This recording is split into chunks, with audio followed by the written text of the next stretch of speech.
Levers are simple machines that consist of a rigid bar that is free to pivot around a fixed point called the fulcrum. They are used to amplify force or change the direction of applied force. Leverage refers to the mechanical advantage gained by using a lever to multiply the force applied. The mechanical advantage is determined by the relative length of the lever arms on either sides of the fulcrum.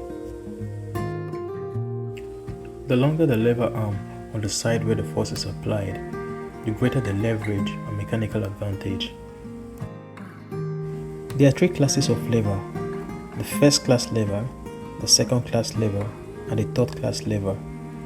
The first class lever, the fulcrum is located between the effort that is applied force and the load that is the resistance. The positioning of the fulcrum can affect the mechanical advantage gained from the lever. When the lever is used, the force applied can either amplify the input force or increase the distance and speed at which the load moves.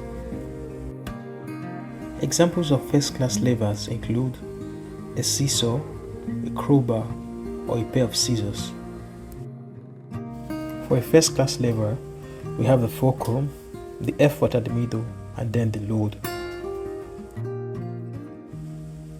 For a second-class lever, the load is located between the fulcrum and the efforts.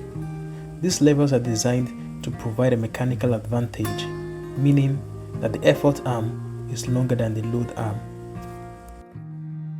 This allows a smaller force to lift a larger load. Examples of second-class levers include a wheelbarrow or a nutcracker. Here we have fulcrum, load at the middle, and then efforts.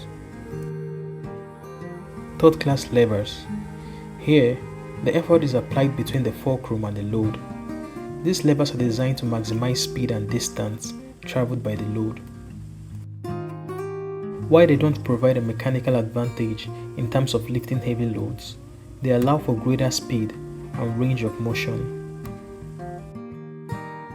Examples of a third-class lever include a baseball bat, tweezers, or the human forearm. Here we have the fulcrum, the effort at the middle, and then the load.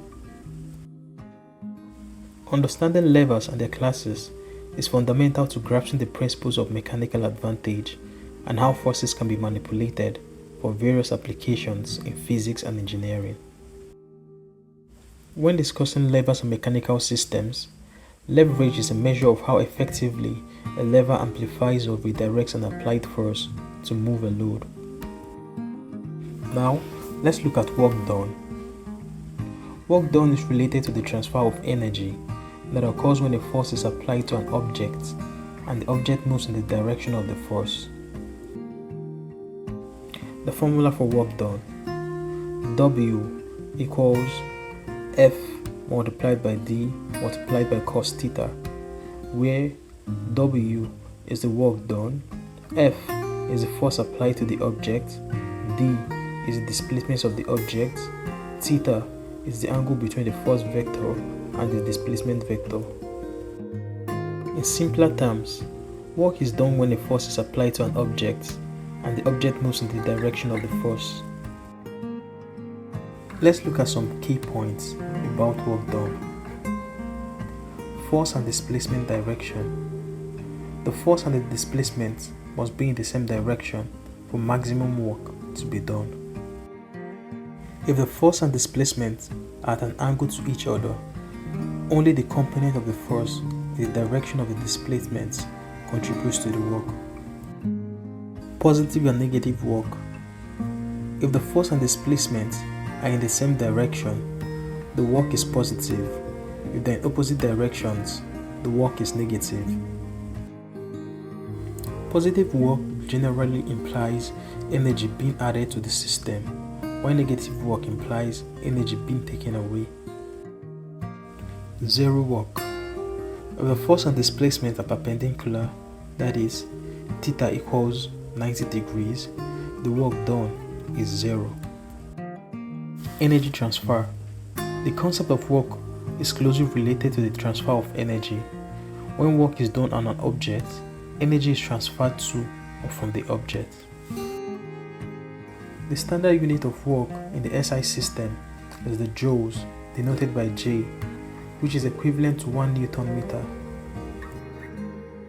The concept of work done is crucial in understanding various physical phenomena such as the motion of objects, the operation of machines, and the transfer of energy.